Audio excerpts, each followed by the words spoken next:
So for today's live po, nandito po tayo ngayon sa sa hubasan. Mangunguha po ako ng pwedeng ulamin.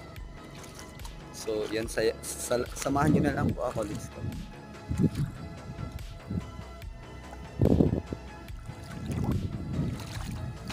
So ito po.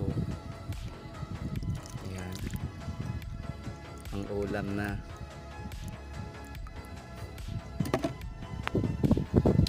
Ito. Ang tako niya. So ayan.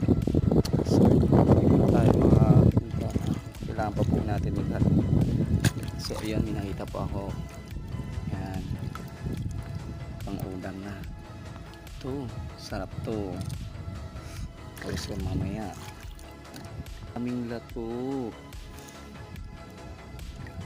Ito, inuulam din to.